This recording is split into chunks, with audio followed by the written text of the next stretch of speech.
Our presidential contenders series continues. Former New York Governor George PATAKI joins me on set in an exclusive. We'll hit all the issues: immigration, the Iran deal, Planned Parenthood, and more. Later, his quest for freedom inspired the world. My exclusive interview with Chinese dissident, attorney, and human rights advocate CHENG GUANGCHENG. And finally, what is the future of marriage and religious freedom in the wake of the Supreme Court's gay marriage ruling? Author of Truth Overruled, Ryan Anderson joins us. The World Over Live begins right now.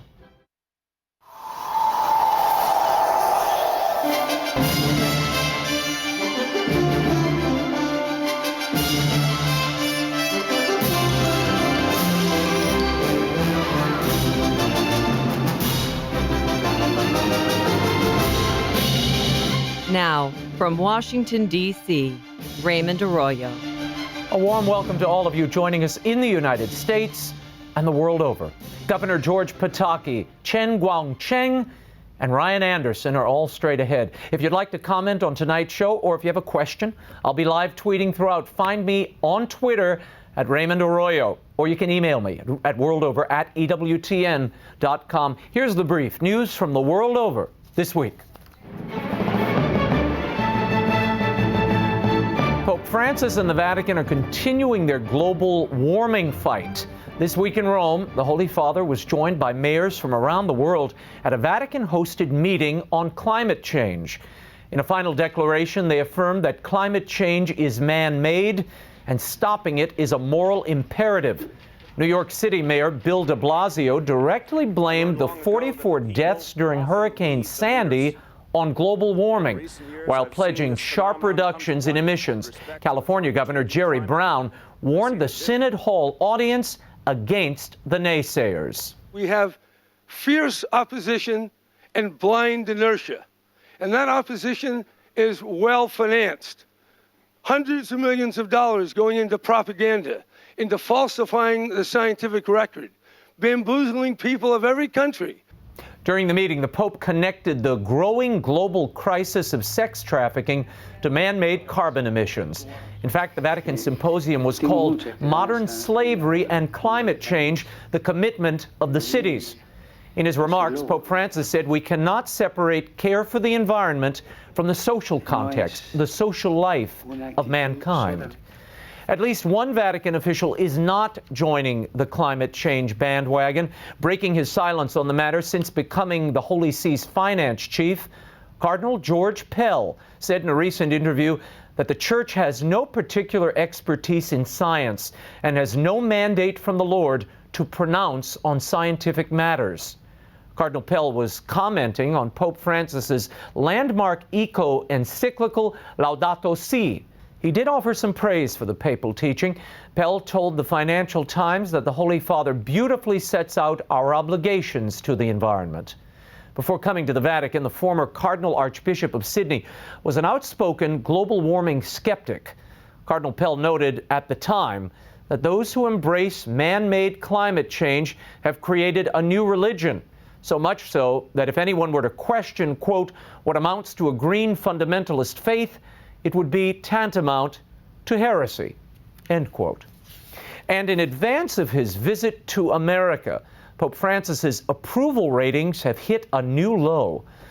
A Gallup poll finds that 59% of Americans view the Pope favorably. That's down from 76% last year. In 2014, the Holy Father enjoyed a more than 8-to-1 favorable to unfavorable ratio. That number is now down to less than 4-to-1. The Pope's favorability has dropped across the spectrum, especially among those who identify themselves as conservative. This is the first time that a majority of conservatives do not view Pope Francis favorably. Some are attributing the falling approval ratings to his recent pronouncement on the environment and economic redistribution.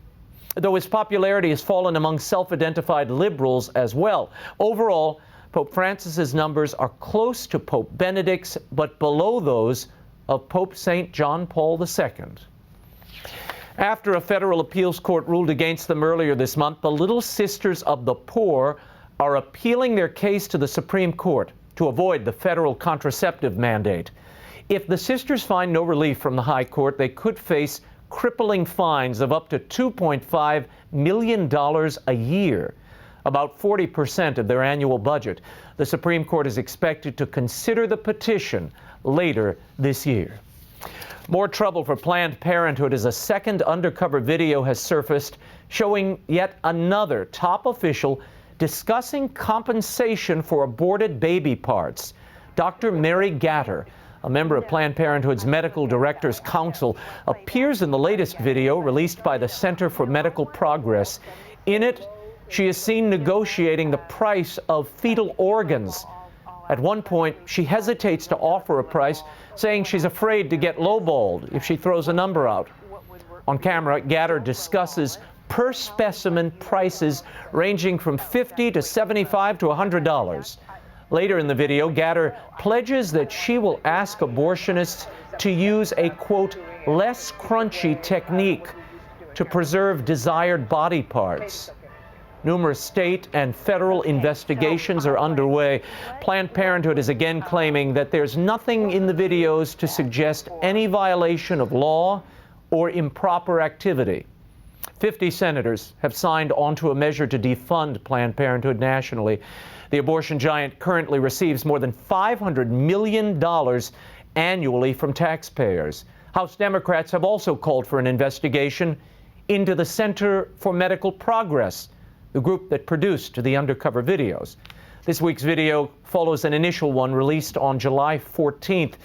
It drew new, widespread attention to Planned Parenthood's longtime practice of procuring abortion fetal tissue for research.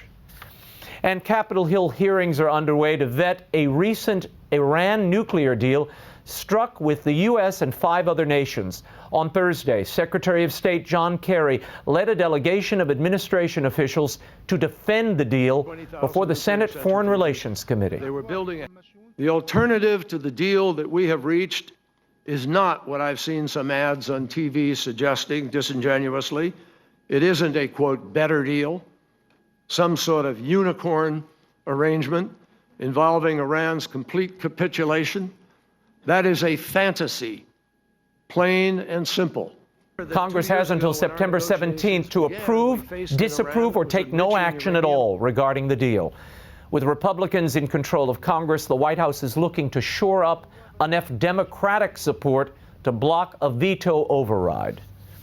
Ohio Governor John Kasich became the 16th Republican candidate to enter the presidential race on Tuesday. He immediately headed to the early primary state of New Hampshire for campaign events. Kasich positioned himself as a change agent with executive, legislative, and business experience who can get results. He's widely credited for the federal budget surpluses negotiated during President Clinton's second term. He was the House Budget Chairman at the time. Kasich is starting near the bottom of most of the polls, but he says he sees a potential for an opening in a field where no candidate is dominant. And more Christian kidnappings by jihadists, this time in Libya. A group tied to ISIS has claimed responsibility for the abductions of 3 men this past week, one each from Ghana, Nigeria, and Egypt. Images of the men shown bound and blindfolded were released on July 18th, along with photographs of another man crucified by ISIS militants in Sirte. Libyan media is reporting that the man was killed for his support of Libya Dawn, an ISIS or anti-ISIS coalition. Sirte, located on Libya's central coast, is now almost completely controlled by Islamic State militants. And a major crackdown on human rights activists is underway in China. This latest wave of persecution involves the arrest, interrogation, and in some cases, the disappearance of over 200 attorneys and other human rights workers across China. The roundup began on July 9th when prominent human rights lawyer Wang Yu was detained. Her whereabouts are still unknown. Meanwhile, the communist regime continues to persecute Christian churches. Even the government-registered Catholic Patriotic Association and its Protestant counterpart. The groups have protested the removal of at least 1,200 crosses atop church buildings throughout China. More on this with CHENG GUANGCHENG in our next segment. And finally, Pope Francis has appointed a familiar face as a new bishop. Father Robert Barron was among 3 priests appointed auxiliary bishops for the Archdiocese of Los Angeles. Besides his appearances on EWTN, Father Barron is probably best known as the host of the documentary series Catholicism. He has also served as rector of Mundelein Seminary in Chicago. At a press announcement in LA this week, the bishop-elect credited his mentor, the late Cardinal Francis George, with teaching him the importance of evangelizing the culture. Pope Francis also named Monsignor Joseph Brennan and Monsignor David O'Connell as auxiliaries. Both are priests of the Archdiocese of LA. The new bishops will assist Archbishop Jose Gomez in shepherding over 4 million Catholics in the country's largest diocese. We wish them well. When we return, the next installment of our World Over Presidential Contenders series, former New York Governor George PATAKI is here exclusively when the World Over Live continues. Stay right there.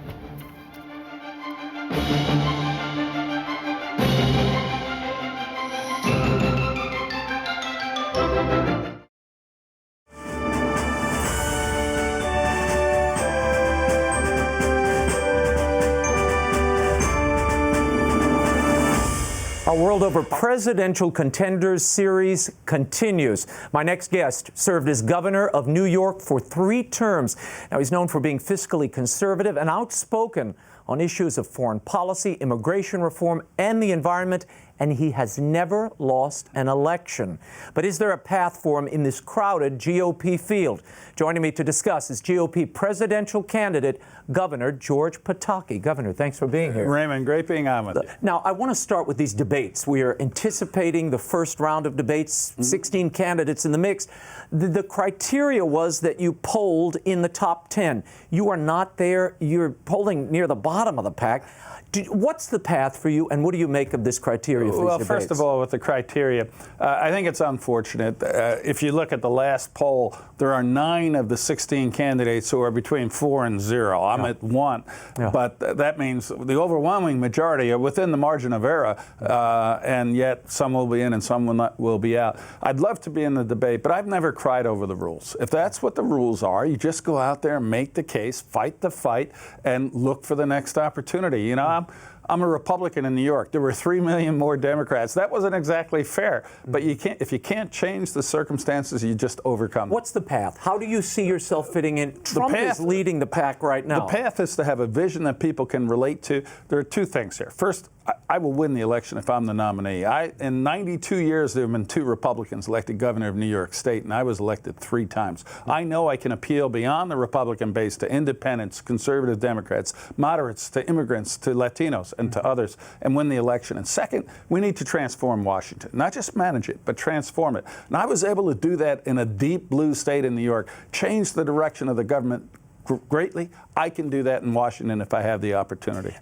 Tell me for a moment, do you support the Pope had this encyclical recently on the environment where he says, look, we've got to do something about climate change. Some of your competitors say, look, the Pope shouldn't be weighing in on this. Even Cardinal Pell in the Vatican this week said the Church doesn't have a special charism to pronounce on scientific issues. Your thoughts on this papal intervention? We have been given by God this unique earth, this tremendous planet. And we have an obligation, whether it's the Pope or others, to leave it better for the next generation than we inherited it. And I think that, yes, we do have to take steps, intelligent steps, consistent with economic growth, consistent with creating jobs, to leave this planet a better place. And that includes limiting the emissions of CO2 into the atmosphere that we do every day here and across the globe. And you would support a UN mandate with taxes and things to achieve that end? No, I'm a great believer in American sovereignty. And I fear that one of the reasons this has become such polarizing debate is efforts have been made in Washington. Markey Waxman one bill that was not really a climate change bill. It would have raised money for the federal government. It would have taken care of cronies who got exemptions and credits. And it would have controlled many areas of the economy from Washington. I don't want that. I want us to use technology, innovation, incentivize the private sector to have economic reasons to reduce their CO2 emissions in a way that helps us grow the economy, doesn't increase costs to the consumer. And I know that can be done. This is America. I want to shift to something, a little area where you disagree with the Pope, or so it seems. You're a Roman Catholic. Yes, I am. You are one of the only candidates in this GOP field who is pro-choice. How do you reconcile your support for abortion rights with being a Catholic? You know, I'm old enough to remember when John F. Kennedy was running for president. And the knock then, there had never been a Catholic president, is that the faith was going to determine policy. And I remember listening to that debate and saying, my faith will inform my behavior and my actions, and it will help create the values that I live under in public office. But ultimately, I'm going to have to govern in a way that I believe is consistent with the public interest. And I don't think we're going to overturn Roe v. Wade, but I think there are many things that we can do, like permanently ban funding for abortions, ban funding for Planned Parenthood, what we just saw about them. You think they should be nationally defunded? I think they should be defunded. After that video? I think it's just outrageous. I think there comes a point where, not as a matter of religious belief, but as a matter of science, when a life clearly exists, and right now that's 20 weeks, and I think it's appropriate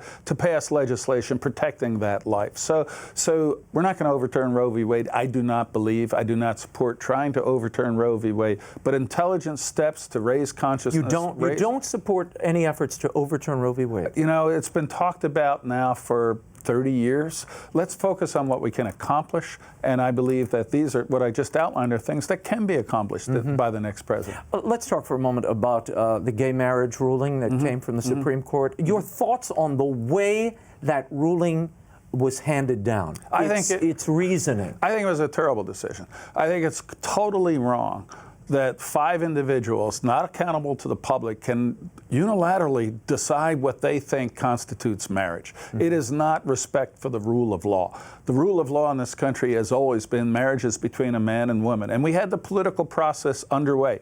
My state changed the law through its political process and authorized gay marriage. I wouldn't have supported that law, but I respected the political process's right to do that. But the fact that these 5 individuals just decided on their own to reconstitute marriage, I think, was completely wrong, and abuse of judicial power.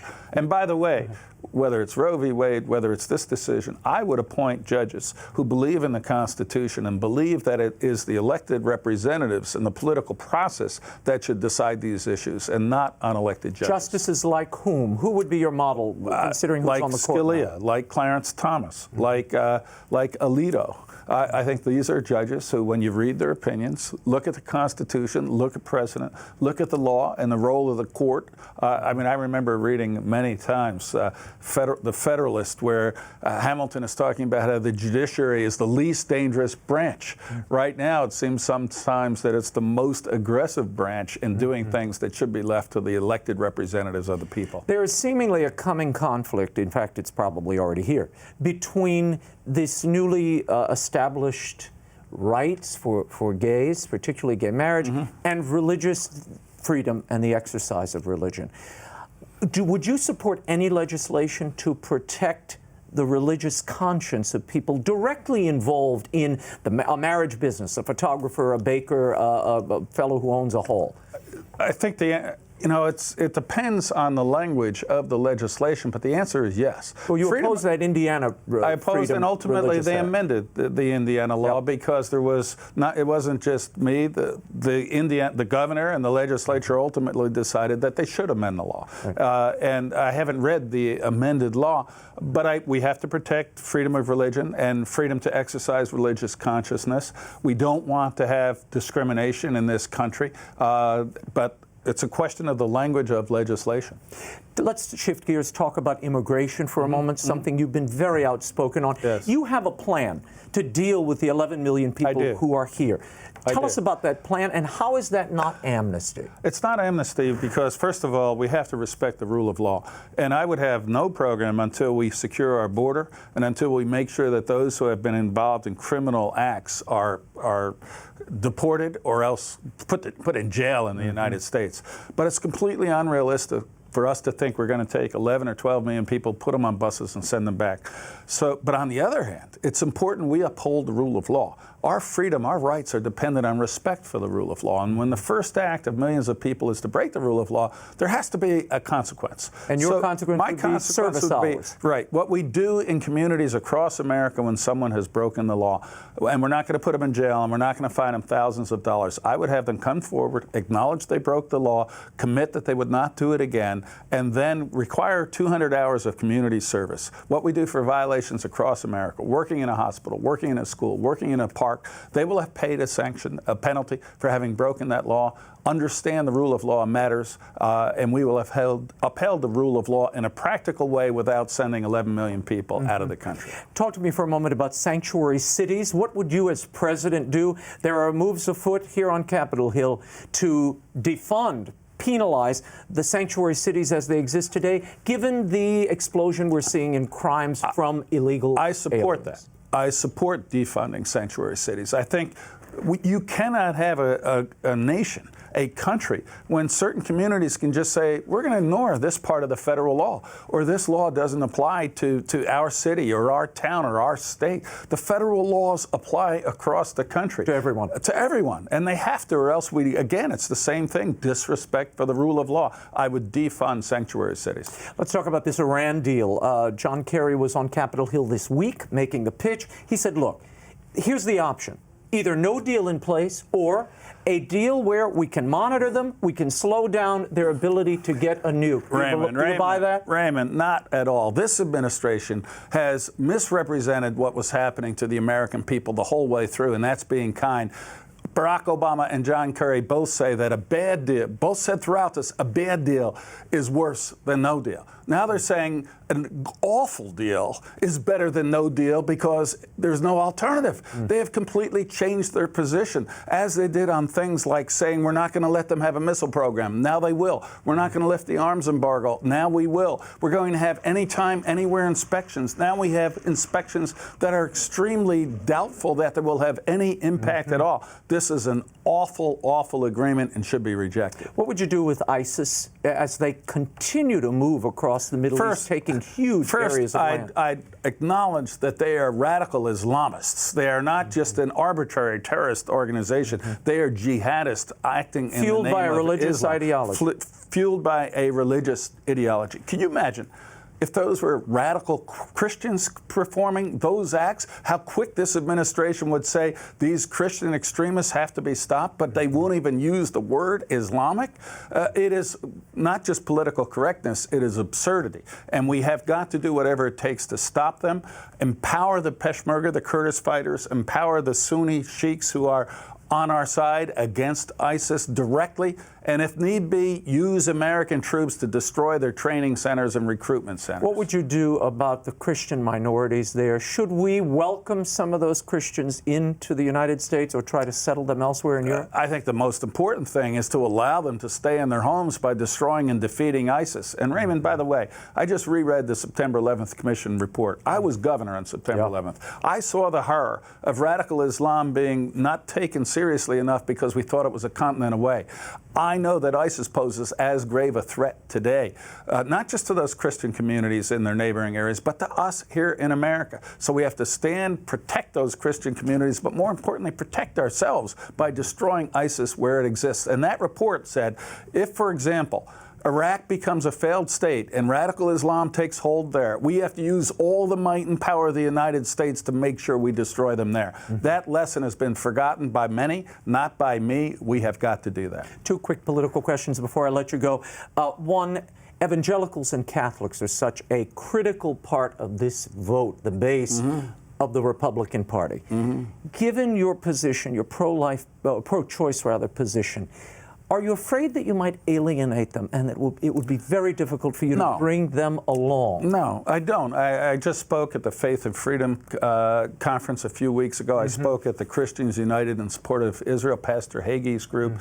And Christians, yes, they care about social issues, as do I, but they have a very broad agenda about freedom in America, about dealing with dignity with people, respecting religious freedom and individuals, dealing with issues like protecting this God-given earth that we love so much, making sure Americans are safe, growing our economy and creating jobs and opportunity for everyone. So there's a broad range of issues on which I agree with that coalition, on which that coalition agrees with me. So I'm very hopeful that people aren't going to say that anything other than this person can unite us, lead us, and govern successfully. Final question. Donald Trump has moved to the top tier of the candidates in this race for the GOP nomination.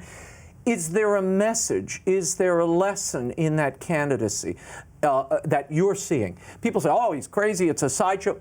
He's gaining traction and continues to move forward. What did George Pataki, or does George Pataki, take from Donald Trump's run? You know, I think ultimately people are going to look for people who can bring us together and govern seriously, and look for someone who, for lack of a better word, actually acts presidential.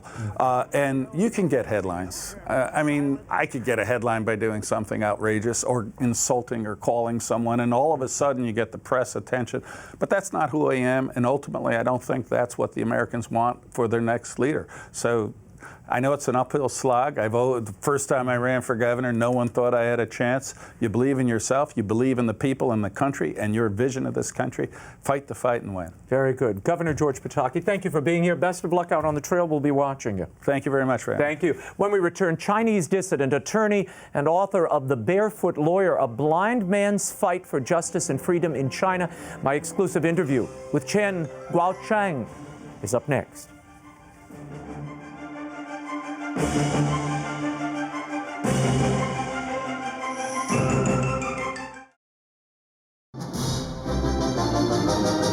Now, once again, Raymond Arroyo. Welcome back to The World Over Live. As we reported earlier, the Chinese government is cracking down on human rights attorneys in China. They contend that the attorneys are enriching themselves and attacking the party. More than 200 lawyers and their associates have been detained, with 20 still in custody. My next guest is no stranger to China's treatment of human rights defenders. Blind since infancy and known to many as the Barefoot Lawyer, he became an advocate for tens of thousands of Chinese who had no voice of their own. A fierce opponent of China's one-child policy, his escape from house arrest to the American embassy in Beijing made international headlines. I recently sat with him to talk about his fight for human rights, the future of China, and what life is like now for him in the United States. My exclusive interview with CHENG GUANGCHENG. I wanted to start with your childhood. You were rendered blind at 6 months old due to a fever. You really communed with nature a great deal as a young boy. What did nature teach you? Well, actually, my interest in human rights originated from my interaction with nature, which is human beings that should be allowed to live freely as they are.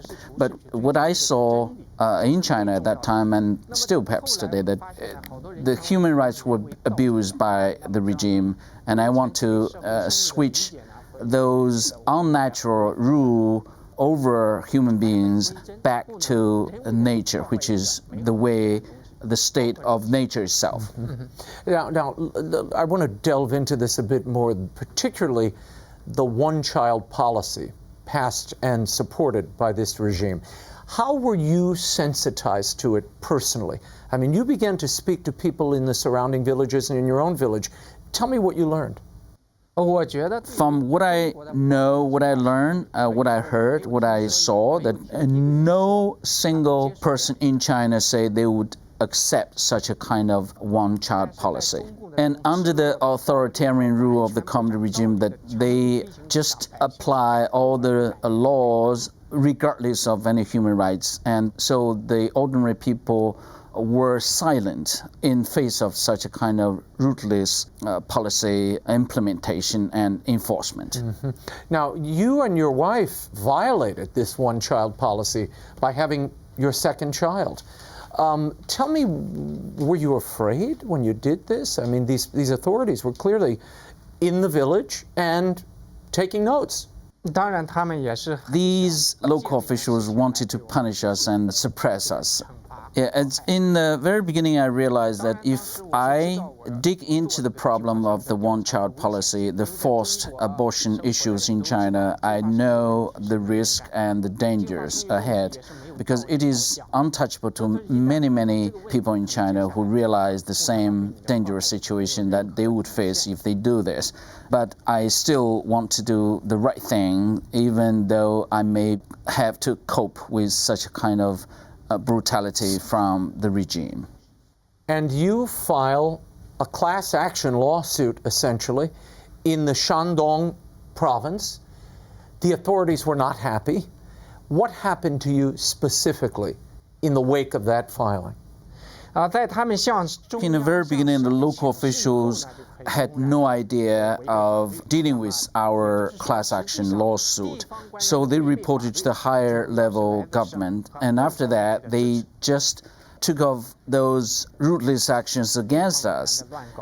像这么大 I can give you an example. During the 6 months period in my hometown, Linyi County, and there were about 130,000 women were enforced abortion, which affect more than 600,000 family members, and some of them died of such a kind of brutality and beating and those kind of things. 所以这个时候有很 There are many, many complaints from those people affected by this kind of large-scale abuse of power and forced abortion to the provincial and high-ranking officers, but they were all silenced and they were all forbidden from the media reporting, and they ordered local prosecutor's office not to take any actions on this. And you were personally abducted, put under house arrest, beaten during this period after you filed this lawsuit. Did you consider giving up at that point? 不能放弃。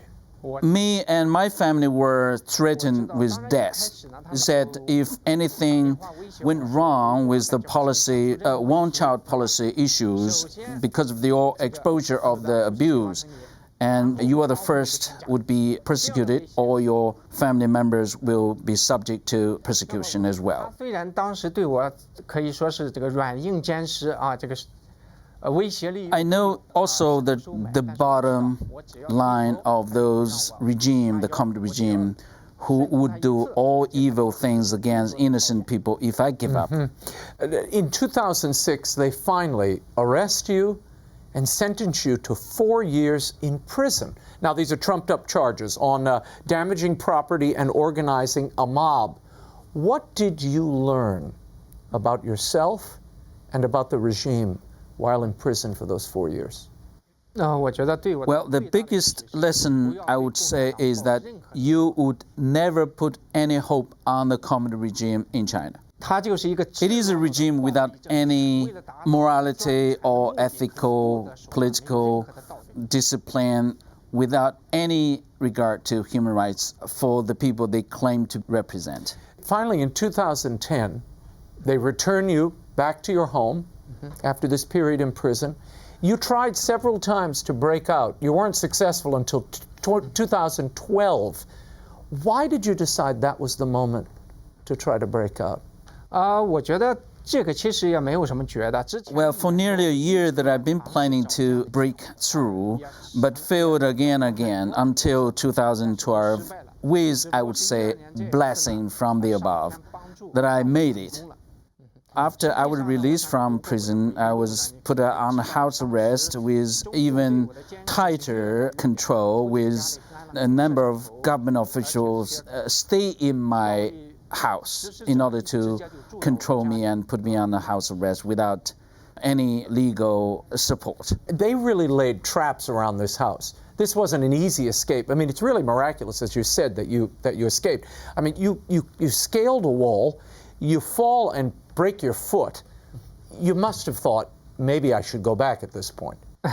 其实这个呢， There is no such a word as no in my life, even since when I was a child. There must be something that I can do to overcome those obstacles in life. Otherwise, they will be there if I retreat.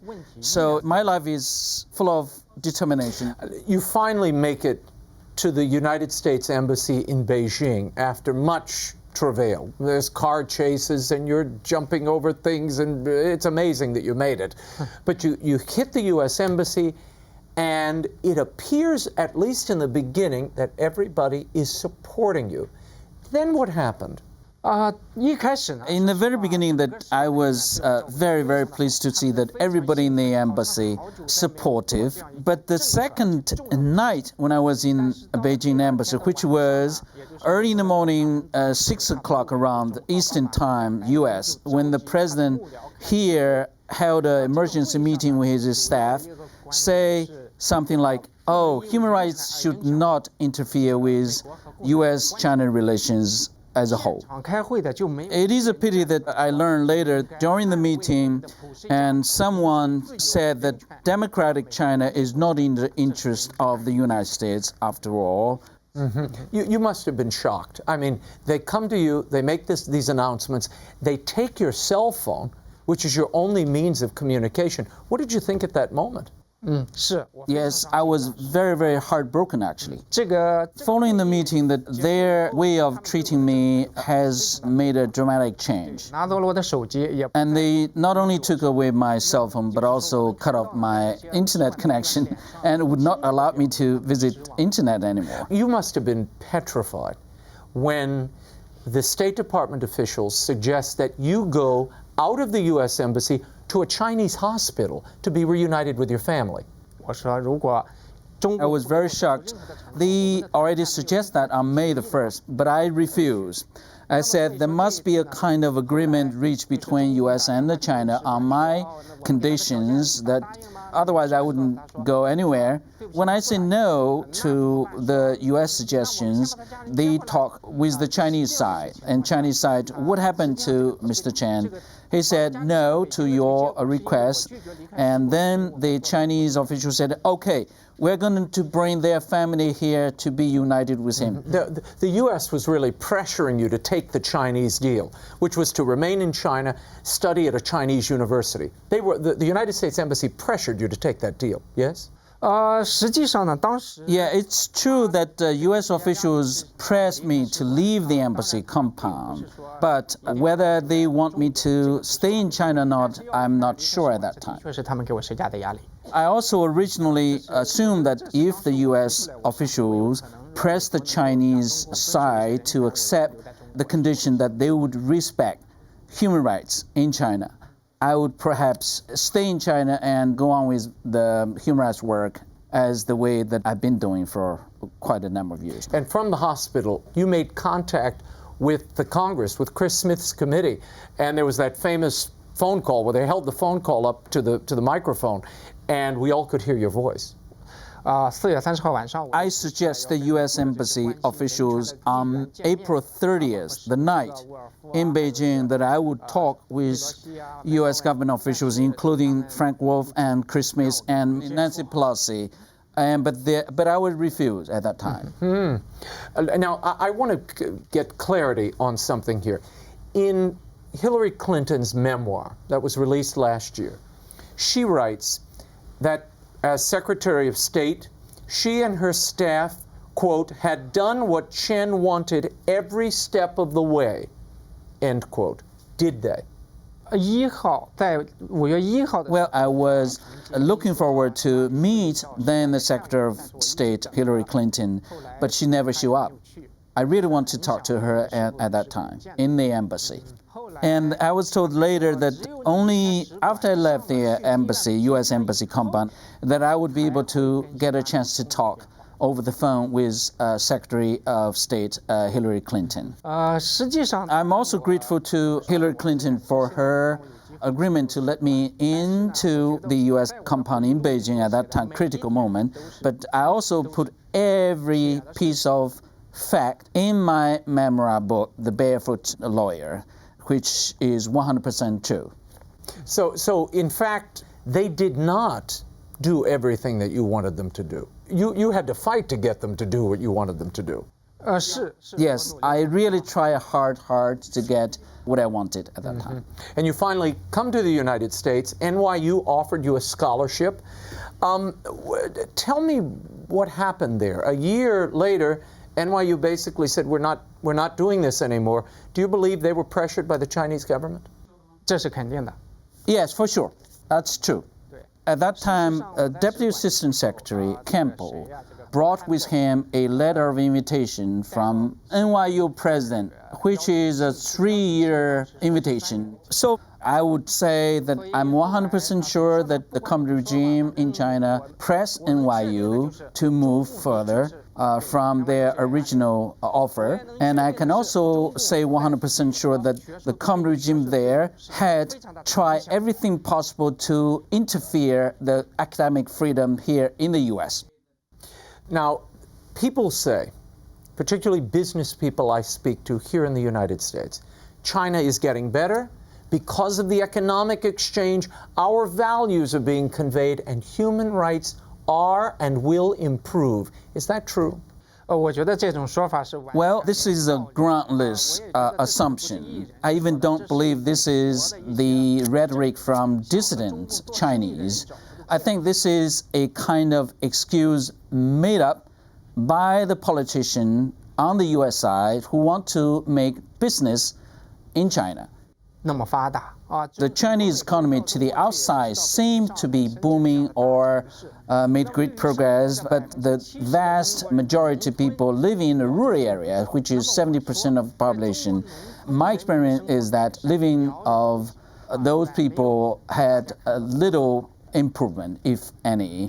很多人现在得病都没有钱。 Very recent happening in northern Hebei province that a farmer who got illness in his legs and he couldn't afford visiting doctor or medication, and he eventually cut off his own legs with a saw. So that's a tragedy, and which is perhaps a window to many poor people in China's rural area. 现在是党富民。 This is a good example to tell the world that China is divided into a rich party and poor people. Do you want to go back? Will you go back? And what should be the U.S. position towards China, in your opinion, if you could set policy?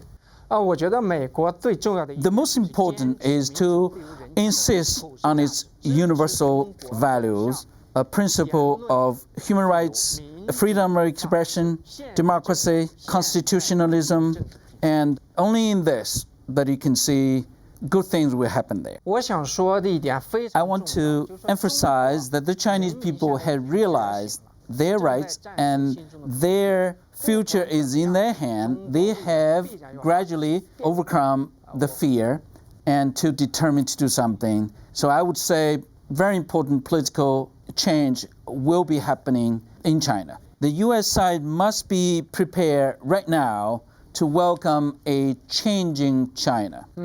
Do you see religious expression as a part of that changing China? And what is the state of religious freedom? We get letters all the time from people in China, Catholics particularly, who are persecuted is a mild term for it. 我觉得中国的宗教自由。 There is no such a kind of freedom of religion in China because all the churches controlled by the communist regime, and even the ordinary mass procedures were also under the control of the communist regime. 而且今年 And many churches have been demolished in China this year. 很多信仰 And many religious people have been persecuted just because of their religion belief, including Catholic and many other denominations. 共产主义。那 The reality is today is that the ruling Communist Party is in the business of control the thought and thinking. 我想我们只有 So in that sense, we must follow the good example, what former President Reagan said. We must dump the communist regime and the communism to the trash. Let me ask you about being at Catholic University now. What is life like? Are you enjoying it? And what has it been like for your family? 我在天主教大学 I enjoy the greatest freedom I ever had, and I can do anything I wanted to do without any problem at all. 现在生活也 My family had enjoyed a very happy life now with the support of Catholic University of America and Witherspoon Institution. I'm grateful for all that.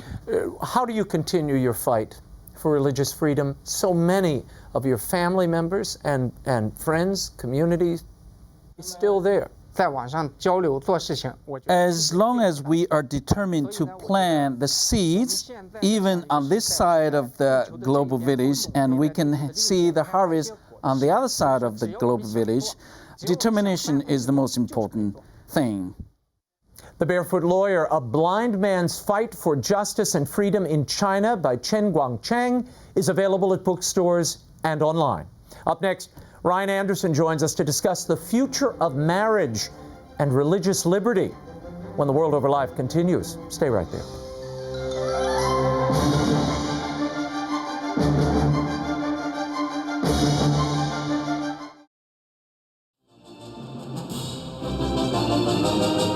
Now, once again, Raymond Arroyo.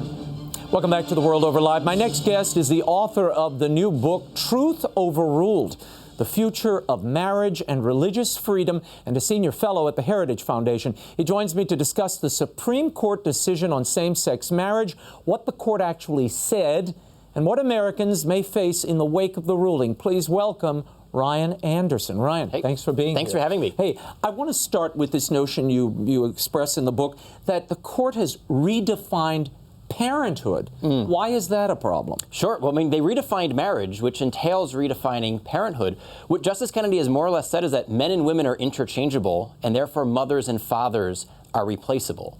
That two moms or two dads is the same thing as a mom and a dad, which will make it harder for our children and our children's children to actually understand the truth about marriage, to live it out in their own lives, and to pass it on to their children.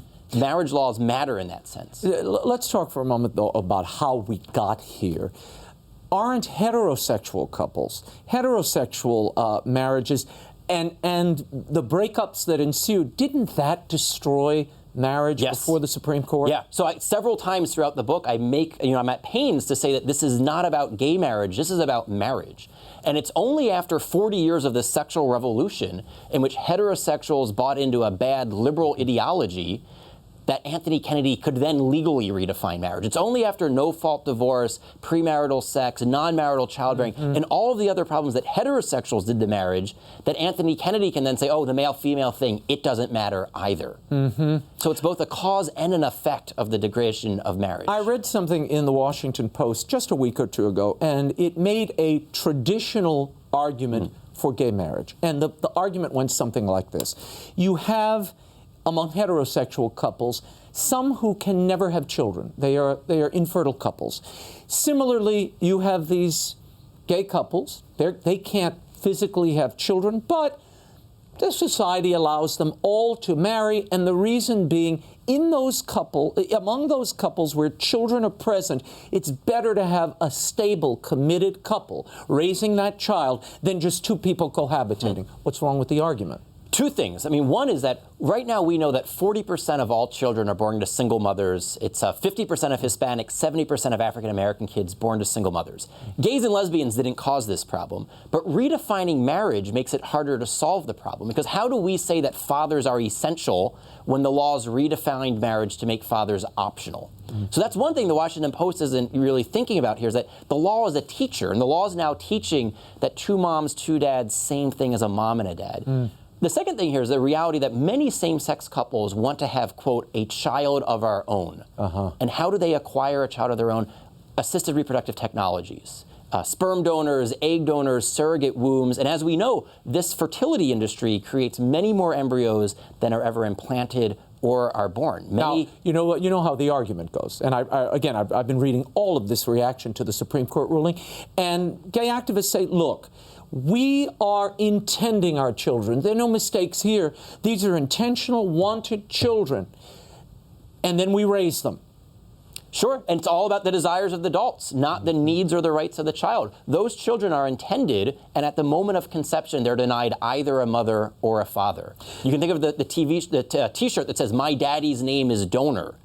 If you're a lesbian couple who uses an anonymous sperm donor to create a child, you're depriving that child of a father. And that might not be in the best interest of the child. And we need to think about what's not just in the best interest for the adults involved, but also the children involved. Now, Anthony Kennedy, in his reasoning, though, used the children and said, wait a minute, you're dishonoring, you're putting this child at a distance by not allowing these parents to wed. Sure. In Chapter 7 of the book, I tell several stories of children who were raised by gays and lesbians who love their two moms, love their two dads, but say, I wish I would have had a mom and a dad. And one of them says that redefining marriage, the problem here is that it institutionalizes missing parents. And when I read that phrase, it jumped out at me. She was saying, if you grow up in a single-parent home, you grow up in a divorce home, divorce and remarriage, you're allowed to say, hey, something went wrong and I'm suffering as a result. But now that marriage has been redefined, if you grow up with two moms or two dads, you're not allowed to say that. The law has now institutionalized your missing parent. Isn't this debate over, given that the Supreme Court has spoken in this way? Isn't it really done? Not at all. I mean, that's exactly what all of the talking heads said to the pro-lifers 42 years ago after Roe v. Wade. Brian, 42 years later, it's still the law of the land. It's still the law of the land, and yet the abortion rate has declined quite a bit. We shouldn't discount the progress we've made. It's not where it should be, but pro-lifers have made serious progress. My generation is more pro-life than my parents' generation. More pro-life laws have been passed at the state and local level in the past decade than in the previous 30 years. Congress is on the verge of passing a 20-week bill. They'll likely do that later this fall, protecting children halfway through pregnancy. They should be protected at the moment of conception, but we shouldn't deny that the pro-life movement has made progress. What do you make of this AP poll that came out this week? 56% of respondents say when there is a conflict between religious liberty and gay rights, the government should give preference to religious liberty. 56%. Yeah. What does that tell you? That's the way it should be. I think a lot of these people have seen the story of the baker who was fined $135,000 for not baking a gay wedding cake. You know, I tell the stories of the baker, the florist, the photographer, the adoption agencies, Catholic charities,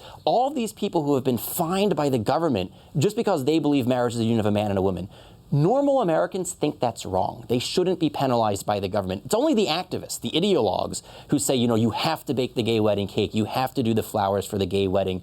Most people say we can live and let live. If you're in favor of gay marriage, bake a gay wedding cake. If you're not in favor of gay marriage, don't do it. And if you're a gay couple, go to a baker who celebrates your marriage and wants to bake you a cake. Why would you want someone to do this who doesn't want to do it? Where do you go from here? Where do those who oppose this gay marriage ruling go? I think the first step is we have to say that this ruling is not the last word. Anthony Kennedy does not get to decide the truth about marriage for an entire nation.